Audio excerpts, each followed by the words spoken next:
Well, I think we're live. Hopefully. We'll find out soon. And hopefully people have logged in to watch. But yeah, hello listeners and viewers. Welcome to the first ever live streaming, live recording of Spooky Shenanigans. And I actually came up with a jingle. Of course you did. But then I forgot it. Oh. I know. I was there earlier, walking down the stairs, singing it, bopping along. I was thinking, people are going to love this. And now it's gone because of the stress of trying to set this up. My brain is fried now. It just hurts. Exactly. Oh no. But we'll get straight into it. We've got a viewer on already, so considering the channel hasn't been around for 9 months. Something like that, I think. Yeah. We've got our first viewer, so make yourself known in the chat. Would really appreciate talking to that. I will be watching it, and we will. I'll probably make little quips and stuff as we go, and let Nell know. But today's episode, if you can't see above me, we are covering the Ammons House Haunting case. Now, it's kind of funny actually because I first heard about this when, Nell reminded me what it was we were covering. And then, as I was reading more about the case, I thought, this sounds bloody familiar. Mm-hmm. And then I remembered the recent Glenn Close, Lee Miller, I think, directed it, but Glenn Close film, The Deliverance. The House of 200 Demons. They only saw one in the film, so they kind of felt that was a bit of a cop-out. But as usual, if you don't know anything about this, it's not a podcast anymore, it's now a live stream. Podcasting live stream. Yeah, there you go. Let's go with that. Yeah, absolutely. I just want to welcome you to the topics because they are creepy, spooky, and downright strange, like us. But today, like I said, we're doing the Ammon Haunted House. So Nell and viewer, buckle up because this case is about as wild as it gets. We're headed to Gary, Indiana, not to be mistaken with Gary the snail who lives under the sea, where an unassuming rental house became ground zero for one of the most infamous paranormal cases in modern history. Now, when I say unassuming rental house, it really is. In the film, The Deliverance, it actually didn't look too bad. I thought that's quite quirky, quite cute. I'd probably live there. Yeah. But the real house, I was like, no, you couldn't pay me to live there. It's like, no.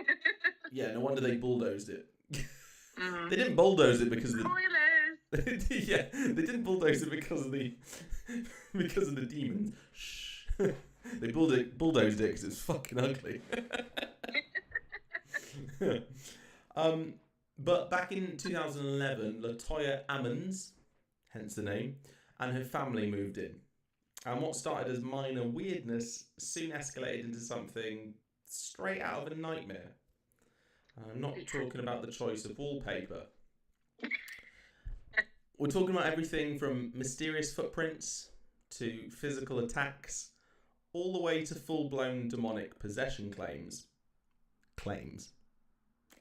Oh, and if you are a new viewer, you'll realise that I am the skeptic and I deal in science, facts, reality, and Nell loves all the other shit that comes with it.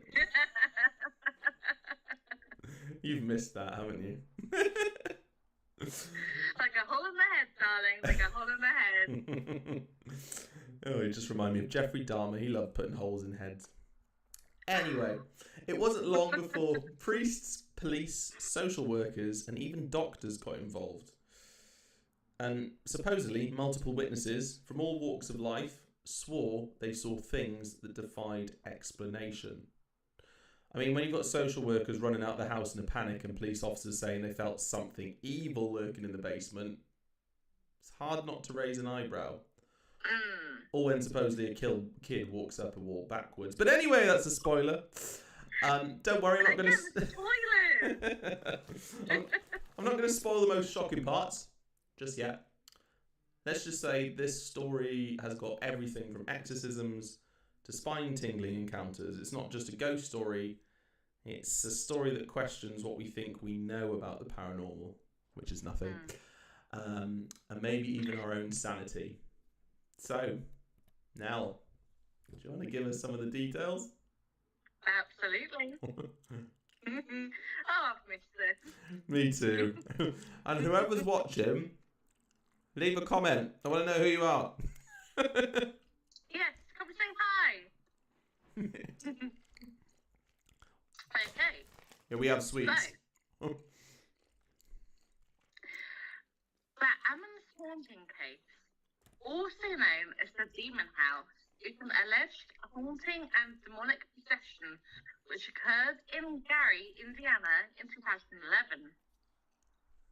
In November 2011, LaToya Ammons, her mother Rosa Campbell, and her 3 kids, aged 7, 9, and 12, moved into a rental home on 3860 Carolina Street in Gary, Indiana.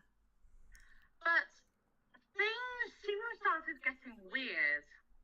The family started noticing huge black flies clinging to their screened-in porch despite the December temperatures. They tried to kill the flies, but the bugs always came back. This is not normal, Ammons' mother, Rose Campbell, remembers thinking. We killed them and killed them and killed them, but they kept coming back. Now, this instantly makes me think of the Amityville horror. Yeah. Because didn't that one can start off with like flies in one of the rooms that they couldn't get rid of? I mean, it's kind of a common theme, though, isn't it, in these hauntings, for there to be flies and stinky shit, and then bruises, you know. So yeah, I'm not surprised. Yeah. That's why. Yeah, it's kind of textbook, really, isn't it? It is, yeah. That's why in summer when I walked into my kitchen and there were like a dozen blue bottles just buzzing around by the open window, I thought, fuck, I'm haunted. Or it could have been maybe because it's, you know, summer. Who's the cynic now, bitch? Yeah, I left some like half-eaten chicken in the bin, so yeah. Yeah, can I put that one in yourself then, honey? Yeah, I'm a pig.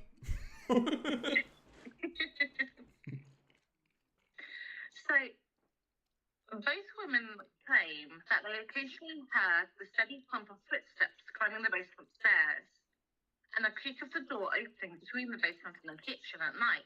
However, no one was there. They would often wake up in the mornings to find large wet footprints across the floor as well. Things took a bit of a sudden turn one night when Campbell said she woke one night and saw a shadowy figure of a man pacing her living room.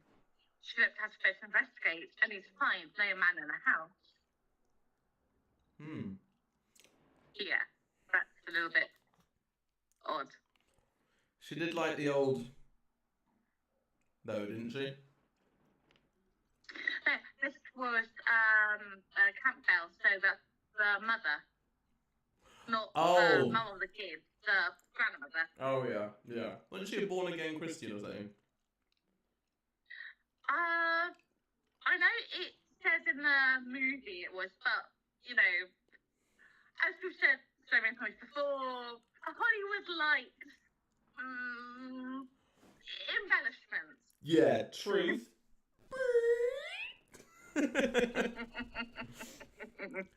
It's more bent than me. What was the phrase that we used in the first season? Creative license. Yeah, that's it. Creative license. We need to get that on the merch. On a hat. Mm-hmm.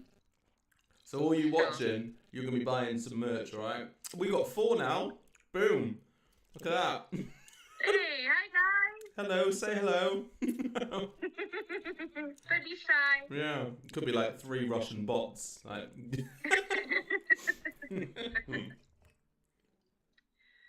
So, let's see, where were we before this so really interrupted? So, 4 months after the family had moved into the rental home, they experienced an event that changed everything. On March 10th, 2012, it was about 2 a.m. Normally, Campbell, Ammons, and the children would have been asleep, but they were mourning the death of a loved one with a group of friends. Suddenly, Latoya started screaming for her mother. Campbell said she ran into her bedroom where her then 12-year-old granddaughter and a friend were staying. Ammons and Campbell claim that 12-year-old was levitating above the bed unconscious. According to their account of events, Ammons and several others found the girl praying. Eventually, Campbell says her granddaughter descended onto the bed. The girl woke up with no memory of what's happened. Latoya Ammons' visiting family members then fled the house, and Campbell and Ammons resolved to finally seek out help. The help would be proving hard to find. Yeah, like, I've heard of, like, you know, the Steve Weaver game, Life's to the board. But that kind of takes it to the extreme a little bit, I feel. Yeah. What way then? Well, like, with the game, you're meant to, lift a couple of inches off the ground. So they say. Like, I've never tried it myself, but yeah, that's the whole theory. Oh, yeah, where you put, 2 fingers and you suppose you can lift people up. Yeah. But to levitate off a bed. Like, yeah. I mean, I know people who can get pretty high, but... I was waiting for that. That's through, European medication. Okay,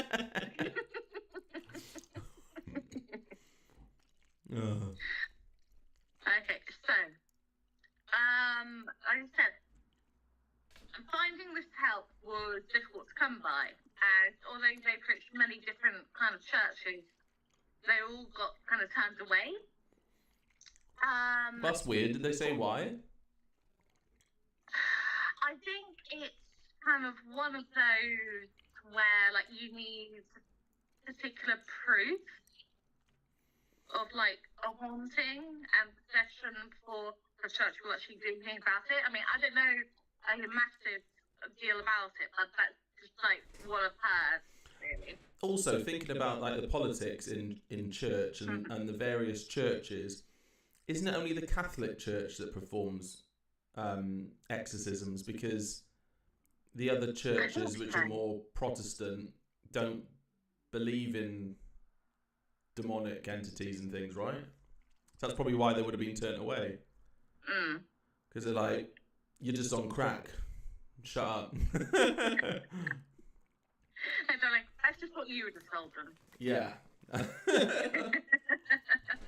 I'm like, shut up. Pray to Jesus some more.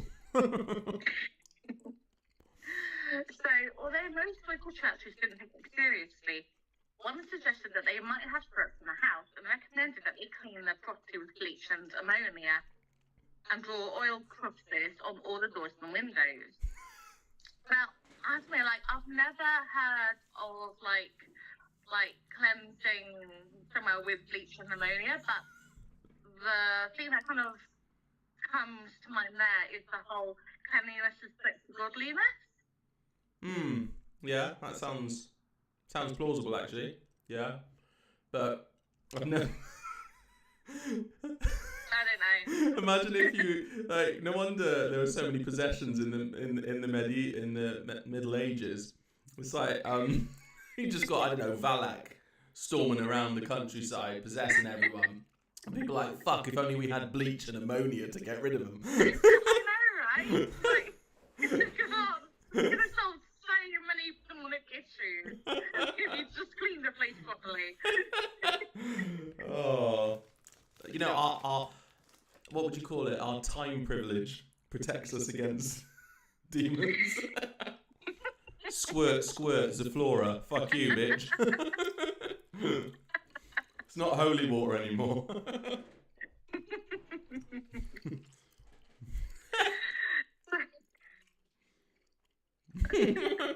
Well, that's it. That's it. Modern day ghost hunters are now Aggie and Kim, right? Don't worry, we'll clean the stain away, dear. Don't be stupid. Get you bitch, get out of this house. I will never be able to look at that show the same way again now. Like ever. I know. Oh, some people on the chat. Hannah and Angela are watching. They're going to come up with a jingle for us. Love that, thank you. And also the Whiskey State.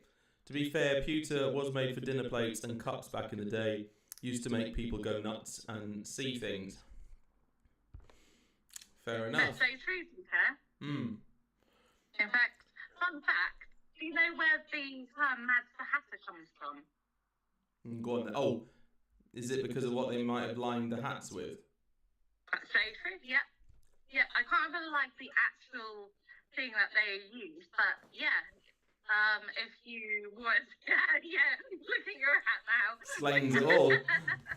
But yeah, literally, if like men would put these hats on, like the top hats to stiffen the brim, and yeah, it literally messed with your head. Wow. Turns you mad.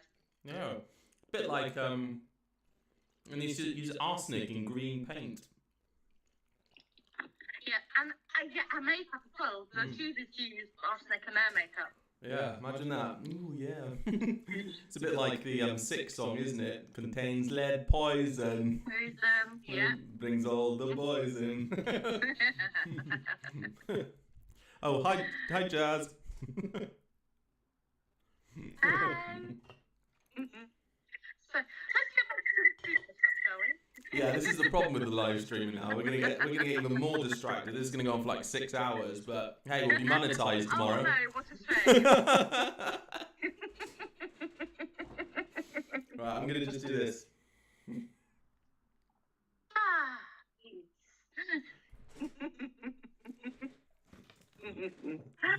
Okay, so it's that two clairvoyants also told the family that the rental home had spirits, 200 to be exact. That's a lot of spirits for one house. Yeah, I did wonder that. Right.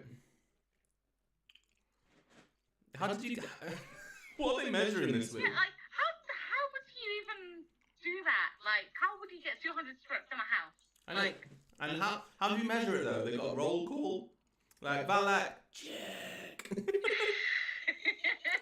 Mephistopheles. It's like, good night, Lucy. Good night, Tim. Fucking hell. How'd you get to 200 demons and not know about it? Just fucking hell. You went really, really quiet all of a sudden, TJ. That's the first. I know, right? So it was suggested that they move. I mean, you know, you would at that point, presumably. However, unfortunately, moving, as you know, so often happens in these stories, wasn't an option. Yeah, they didn't have a lot of money, did they? No, and you hear there's so much with like your typical haunted house story. You know, you had The Conjuring and the Amityville Horror and all that. You know, they poured their entire pretty much life savings into this house, and they can't go anywhere because they can't afford to. Yeah, that sucks. It does actually also remind me, it's quite similar to, you mentioned The Conjuring, but the second one, the one that was in London. Yes.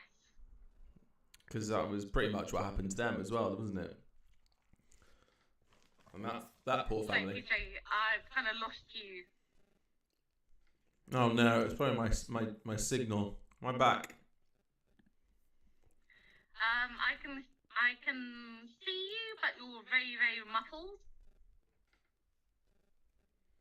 Can anyone else hear me? Or is it now playing games on me? Let me check the actual live stream. Oh no, I can hear me on. No, I can hear me on live.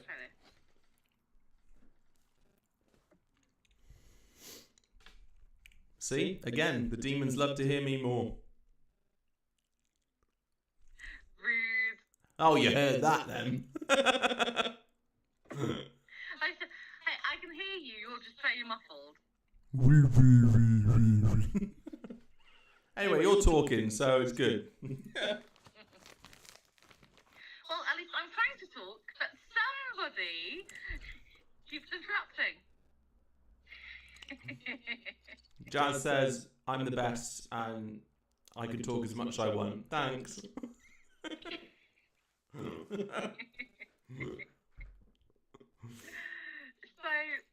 instead, Ammons said that she took clairvoyant's advice and made an altar with a Bible in the basement. They also burned sage throughout the house and read Psalm 91 aloud. Ammons said nothing odd happened for 3 days, and then things got worse. Much worse. The family says demons possessed Ammons and her children, then ages 7, 9, and 12. The kids' eyes bulged, evil smiles crossed their faces, and their voices deepened every time it happened, they claim. Campbell said the demons didn't affect her because she was, quote, born with protection from evil. She said she and others like her have a guardian who protects them. Now, I don't know how I feel about this. Go on, elaborate. Well, in fact, there's an entire family being, like, attacked by these demons, spirits, whatever you want to call them, and there's one person who's not, despite still being in, like, close quarters with them. Oh my god, imagine if it like completely turned on the demons. The demons like stalking around the house like, what am I going to do to you now? And then all of a sudden, like, the granny stood there and it doesn't even realise and it bumps into her. He's like, what the fuck was that? You know? And then the granny just keeps like poking him and running around and winding it up. And he's like, who's doing that? Because he can't actually see it. That's like more Scooby-Doo than Insidious. I love a bit of Scooby-Doo. Get out, Zooks. But yeah, that is an odd one. Yeah.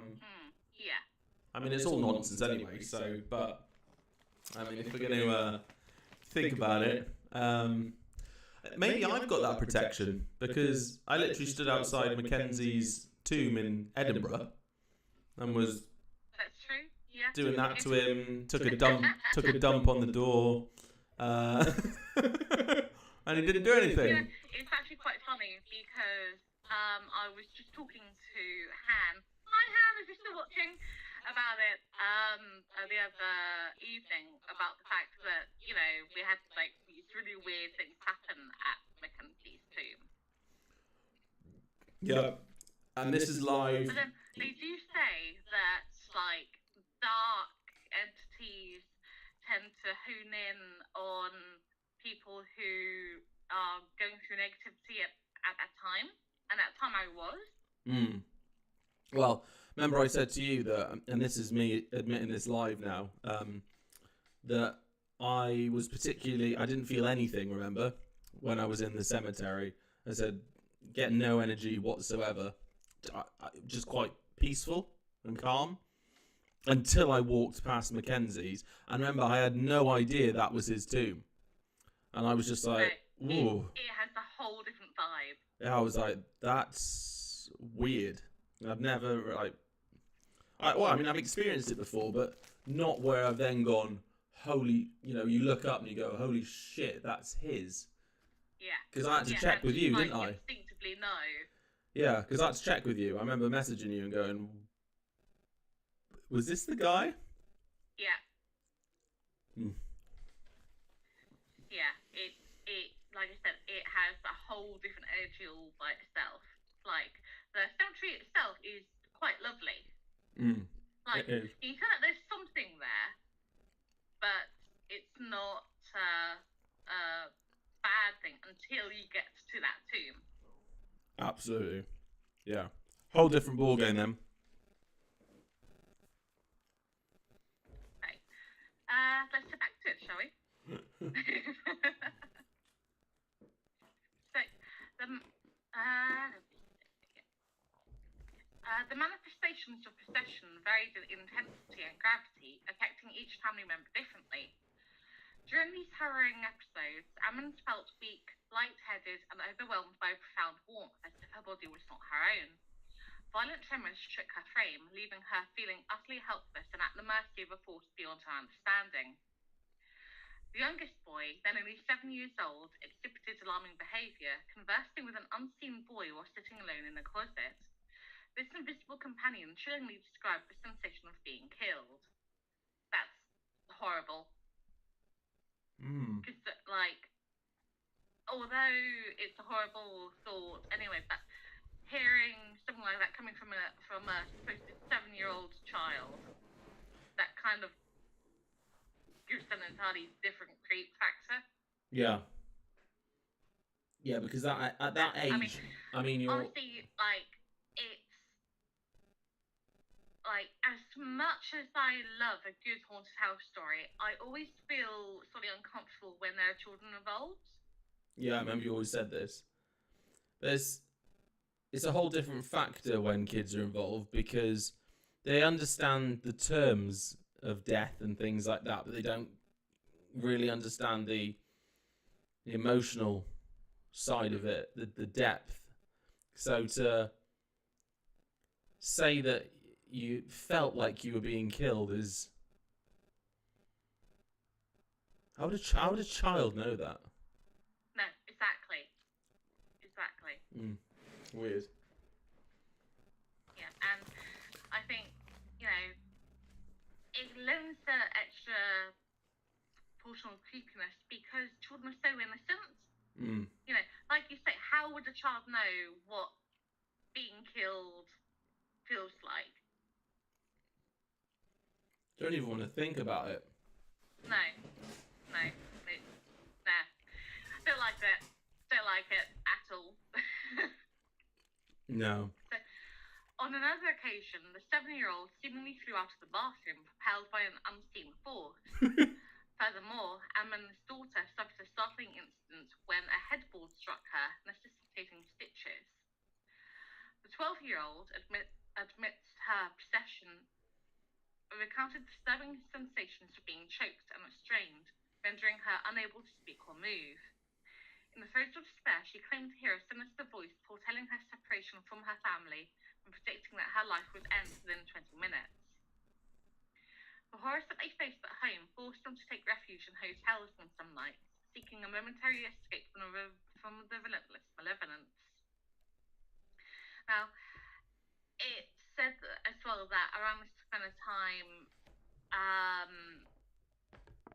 someone who, we don't actually know who, actually reported the family to Child Protective Services because they were concerned that the children were being abused. Naturally. Yeah. And yeah, it's a horrible idea to think that, as a parent, you're being questioned as to being able to look after your own children. Yeah, well, my mum went through a similar situation actually when I was a baby because I started to have these, I was only about 6 months, but I started to have these horrible, blotchy, dark patches come up on my skin. And they looked like burn marks. Oh, gosh. And I remember my dad telling me that one of the nurses questioned my mum whether she was putting out cigarettes on me. Oh, wow. I know. And Dad had to step Don't get in. me wrong, like, I get that, they're doing their job and, they have to ask these questions. But I think I could do that job. No, because whatever you do, you're the bad guy. Yeah. I mean, just to say, my mum wasn't putting cigarettes out on me. No. It was pyloric stenosis. But yeah, it's horrible. To be a parent in that situation, I can't imagine. No. I mean, that. It would have been easier for my mum because it was a medical condition, so there was scientific defence. But for, what was her name? Was it Latoya? Latoya, yeah. Latoya. Oh, my babies are being abused by demons. You're going to think she's mental. Yeah. And, there was another cause for concern because, obviously, the children weren't regularly attending school. Mm. And her reasoning behind that was because, the spirits or the demons were making them sick. Yeah. So, either way you slice it, this isn't looking good. No. At all. No, it's sad. Yeah. So, in desperation for answers, they sought the help of their family's physician on April 19th, 2012. In his medical notes, he wrote the words of delusions of ghosts in home, hallucination, history of ghosts at home, and delusional. During the visit, Campbell said that Ammons' sons cursed the physician in demonic voices. Medical staff said that the youngest boy was, quote, lifted and thrown into the wall with nobody touching him, a DCS report reads. Someone from the doctor's office called 911, prompting the arrival of 7 or 8 police officers and several ambulances. And according to the physician, quote, 20 years and I've never had anything like that in my life, he said. I was scared for myself when I walked into the room. Now, as a physician, you'd think that he's seen a lot in his time, during his career. So to hear that he was afraid of what was going on. Yeah. That says something. How old was this guy? So, how old was he? How old was the physician? It doesn't say. It just says that 20 years. So he'd been working as a physician for 20 years. So he must have seen a lot of shit in that time. Yeah. So, as police and emergency personnel took customers to the Methodist Hospital campus in Gary, someone contacted the Indiana Department of Child Services, which is what we'd already mentioned before. And the unidentified caller suggested that Ammons might have a mental illness and that the children were merely performing and acting up for their mother. Yep. So basically doing what she told them to do, really. Yeah. Which, it's a possibility because, children, they want to make their kids, their caregivers happy, don't they? They want to appease them. Especially as well, you consider it as a single parent house. So that bond is even stronger. Exactly. Mm. That is a possibility. Yeah.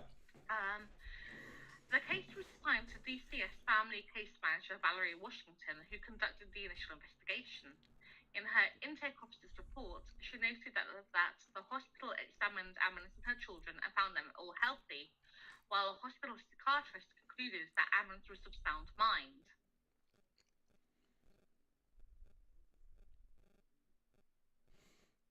Okay.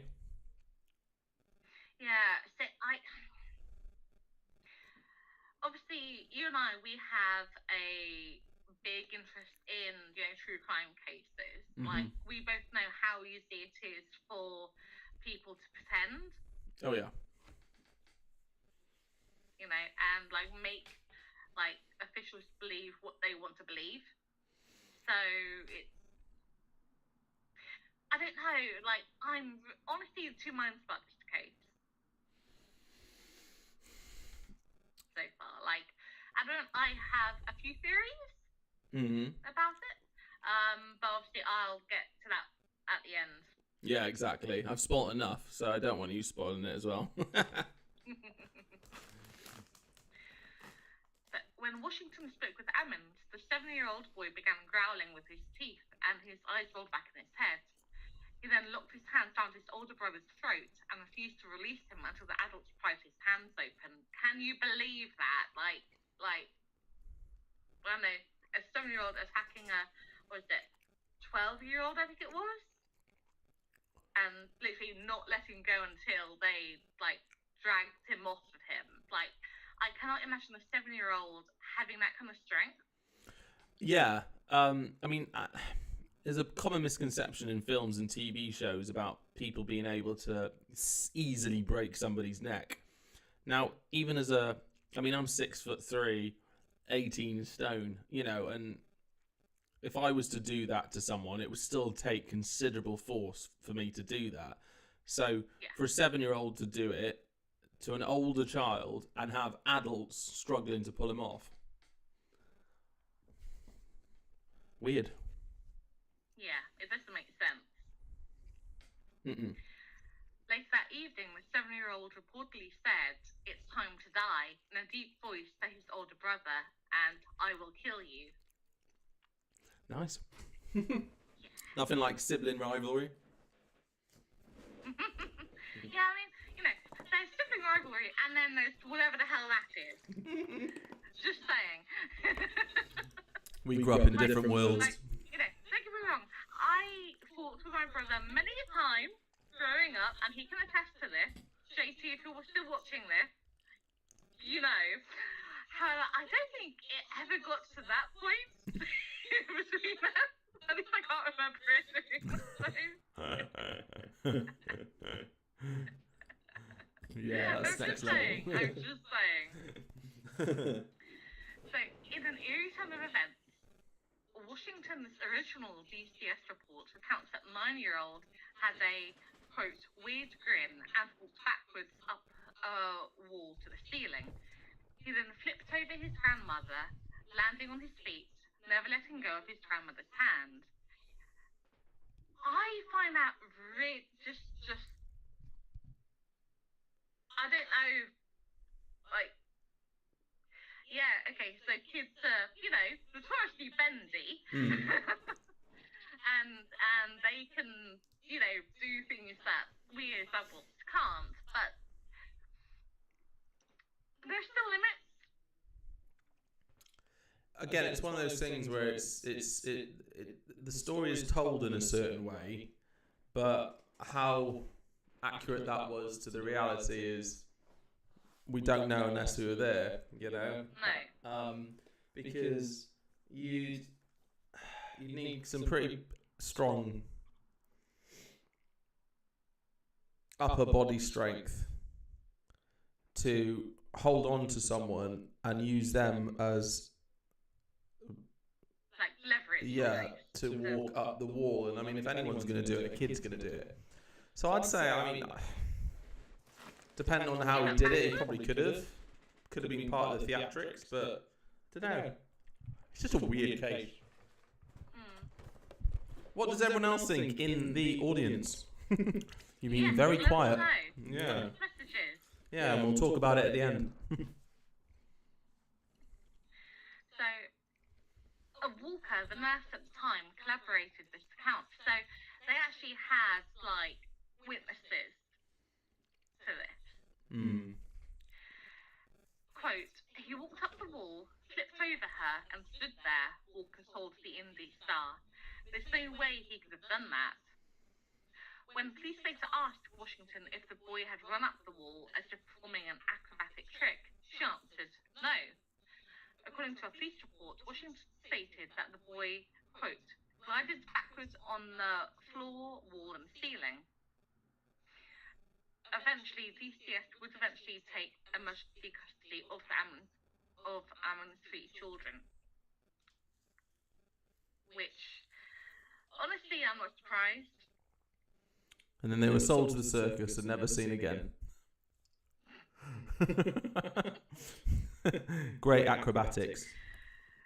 So, after the separation of LaToya Ammons and her children, the DCS invited the Hammond Police Department to the quote-unquote demon house to do a walkthrough of the home. While inside with Campbell, the police officers noticed a number of bizarre incidents themselves. According to their report, the 2 Hammond police officers experienced radio malfunctions, which, as we've kind of discussed from previous episodes, can be a bit of a common thing with hauntings. They like to mess around with like electrical stuff and general things like that. Yeah. Captured the presence of a white smoky apparition and seemed to record a ghostly voice saying, "Hey." During the subsequent visit, they also noted a strange oily substance dripping from those lines. At the same time, a local priest named Michael Manernot heard about the case and started to investigate. After writing a request to a bishop to perform an exorcism on LaToya Ammons, he performed a small exorcism in the presence of 2 police officers and a DCS case manager. "We felt like someone was in the room with you, someone breathing down your neck," the DCS case manager told the Indy Star. Now, this case is notorious because obviously, there are so many, witnesses of, official people all coming forward and saying, yeah, this happened, we saw this, or we heard this, we felt this. And, these people are from, a police force and child protective services and all these things. And it does kind of make you wonder. Yeah.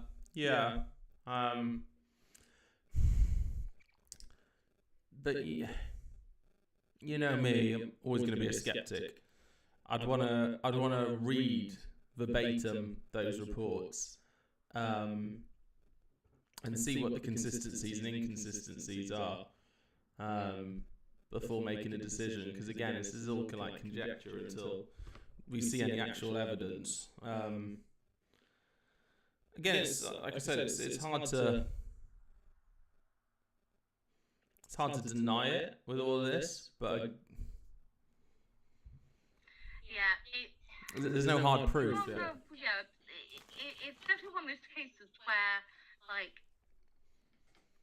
you don't know whether to believe it or not. There are some areas where you think, okay, yeah, that could be a possibility, and others where you just kind of think, really? I'm a skeptical believer. No, I will give you that. You are fair with it, and skeptical if things sound really stupid. But a lot of what I'm hearing so far is just hearsay, which is standard with these stories. Yes, sir. Hey. So was it second one of the episode? I'm pretty sure I said it at the beginning as well. Well, I didn't hear you. So this is it. Okay. Took me 45 minutes to get you to say it. Okay, fine then. We'll take that as the first one. Ding, ding, ding. So, the Reverend would perform a total of 3 exorcisms on LaToya Ammons and her family. After the third, and after one of the associates burnt a piece of paper with the demon's name on it, Ammons started feeling normal again. She and Campbell moved back to Indianapolis, and Ammons regained custody of her 3 children in November 2012. Ammons' old home on Carolina Street became an object of local curiosity, so much so that the owner and landlord, Charles Reed, called the Gary Police Department multiple times to ask officers to stop driving by the house because it was scaring his new tenant. Well, there is a theory around all this that, like, the case was all made up because Latoya was behind on rent.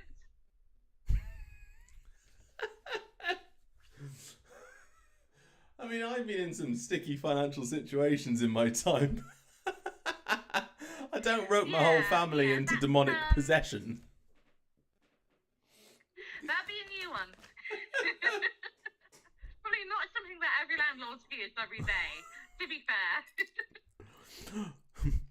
I know, I'm behind on my car payments of 15 grand, but please, you can't take the car away just because the devil's been fingering me the last 2 weeks. I just can't do it anymore. Don't go in the house. It's creepier than Hugh Edwards' WhatsApp messages. Too soon? So,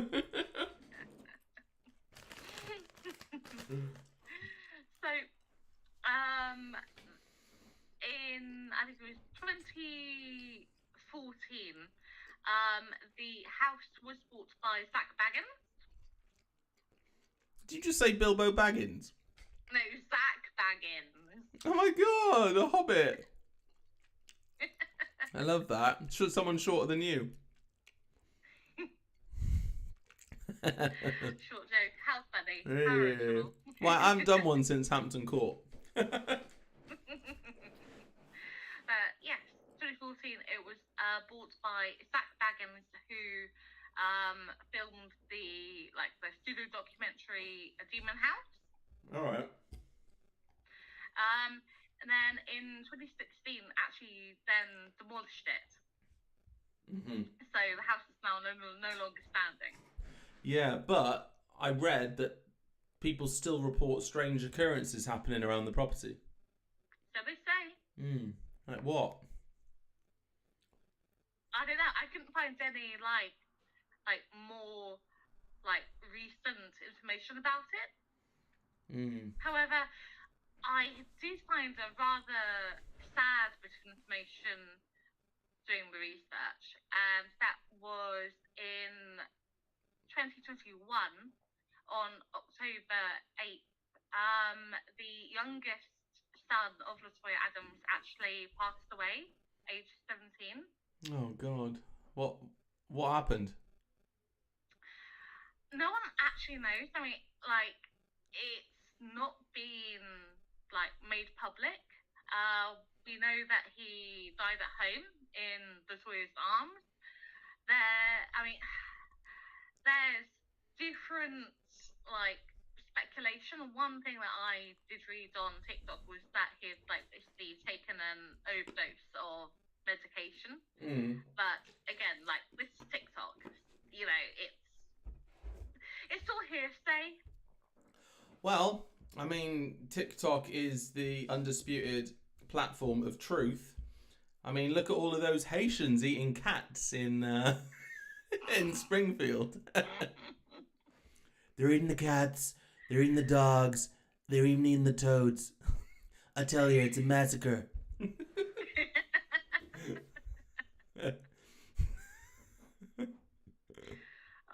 I swear.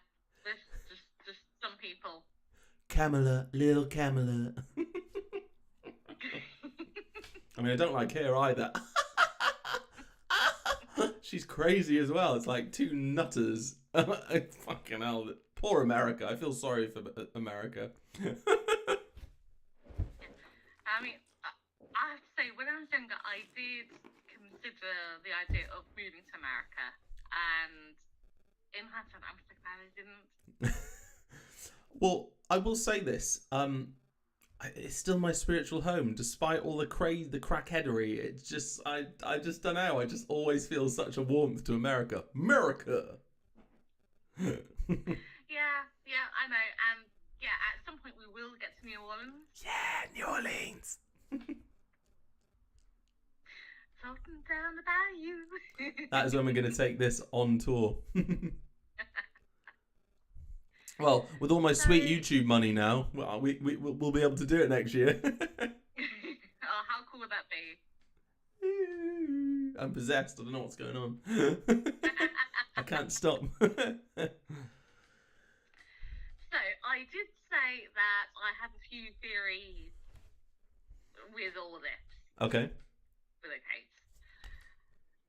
First theory is, of course, it was all just a bunch of baloney. They kind of made it all up because of the whole, being behind on rent and stuff like that. It's a little bit out there. Very extreme, yep. Stranger things have happened. Yeah. Second theory is that it was all true. Again, stranger things have happened. Mm. A third theory is it's a bit of both. Maybe things did happen, but they've been exaggerated. Mm-hmm. Yeah.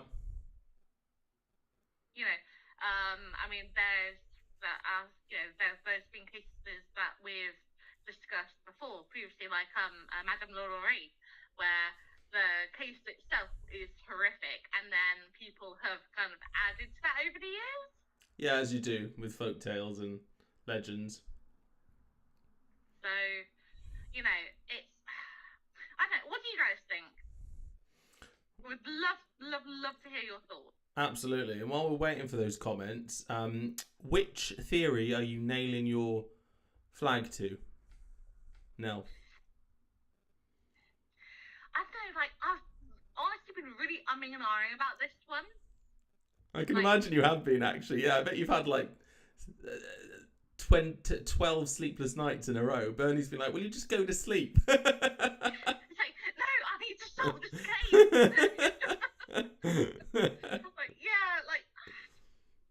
Like I said, there are some parts of the story where I think, okay, yeah, that's the possibility. Especially, if there was a lot going on in the family at the time.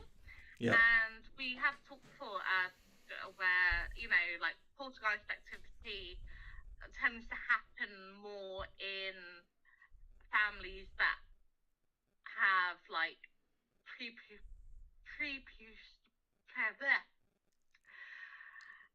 young people who are just reaching puberty. Yeah. And also the fact that dark entities tend to latch on to people who have kind of negative energy around them anyway. Mm-hmm. Because they're spiritually weaker. Yeah. Okay, makes sense. But I don't know. I am, for the first time ever, possibly, I'm on the fence about this. Ooh, okay. I know. I never thought I'd see the day, but yeah. Personally, from the information and the evidence that we've got from what we've discussed so far today, I'd put it down to extreme levels of stress and anxiety about life, coupled with mental health conditions, whether that could be BPD, psychosis, substance abuse. I don't know. I know they touched upon that in the film, which actually, God, I wish I'd turned that off halfway through. I was getting so bored. Yeah, to be honest, I didn't make it all the way through. No, it was... I mean, for me, I found it uncomfortable more for the fact of, it kind of... There was a lot of abuse in it. And as someone who works in childcare, that, obviously, we're well trained to, keep an eye out for that kind of thing. And I don't know, it didn't sit right with me. The film, it didn't feel like a horror in a traditional sense. It felt more like a trauma-based film with some possession thrown in. Kind of thrown in. Yeah, I would agree with that. It felt very social realism Like, Yeah. it felt as if, we were following the what's the best way to put this? Like the story arc of the family, and like you said, and there just happened to be some possession thrown in, while other films, it's horror with the abuse being part and parcel of what's going on in the film, with the demonic possession, when in fact it looked like the kids were just getting abused by their mum, and the demon was just part of her way of dealing with it. Again, this is just what the film portrayed, so LaToya, don't sue me. I'm just getting this about what the film was showing. It was just, I wasn't a fan of it. Not a big fan. Not a big fan. Okay, so we've got. It's interesting to see like the differences between the case and the film, because obviously the film was meant to be inspired by the case. Yeah. But yeah, I find it quite hard to watch. Yeah. I can't believe I finished it. I was like, oh God, hurry up. He would have been so embarrassed by the ending as well. It was just this, the whole film, she'd been rejecting Christ, and then at the end she's like, oh, Christ is inside me, and I will beat you, demon. And it was kind of like finishing off Pennywise. This intergalactic, unbeatable alien race life form thing that can transform into anything, get into your nightmares, scare the living shit out of you, but you beat it by calling it names. Fuck. But just go into some of the comments. So Madcap Han said it's the eye rolling backwards thing. Is that possible to do? So, practicing it now, but doesn't think it's working. I did know a kid in school who actually used to do that, because when I was growing up, I liked wrestling. I think it was The Undertaker or Kane that used to do it, and people used to do it in school, and I didn't want my eyes getting stuck, so I never tried. But she said Angela wonders if it could have been a seizure of some sort, and did the 17-year-old die of a seizure? Ooh, that's a good point, actually. Yeah, that could be a medical explanation for it. BPD or some form of psychosis, schizophrenia as a child. So seeing things, adopting voices. If like the children had been like examined by the medical personnel at the time and had tests done on them, like. Yeah, but this is 15 years ago. Yeah, that's true. They might not have had the required pediatric level of expertise they might do now to diagnose that, and it's in America, and remember, money talks over there when it comes to healthcare, so she probably wouldn't have had the best of the best. No, it's true. Yeah, like I said, it's one of those cases where you just don't know. Yeah, just sad. Yeah. Just sad that another family ruined by fucking shit life. Demons aside. But yeah, no, I don't think there are any more comments coming through now. Well, guys, thank you ever so much for joining us in our very first live feed. We love you. Yes, thank you so much. And yeah, it feels so good to be back doing this. Absolutely. So remember to smash that like button and subscribe, because I want to get Nell full-time doing Spooky Shenanigans with me. Oh, how amazing would that be? I know. Honestly, since getting monetized on my other channel, things have just got so much more fun. My time is freed up massively, and I'm literally just going out with my camera now and recording for a living. It's brilliant. Nice. So I want to do the same for you by the new year. Oh, that'd be awesome. I know. And then we can get to New Orleans then. Yes. We will make it, damn it. We will. Yes. So just to let everybody know, well, are we looking at doing this as a weekly thing now, Nell? Yeah, I think so.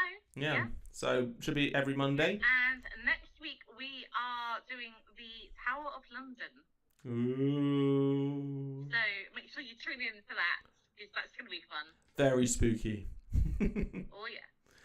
But as usual, dear viewers, listeners, are you ready to stay?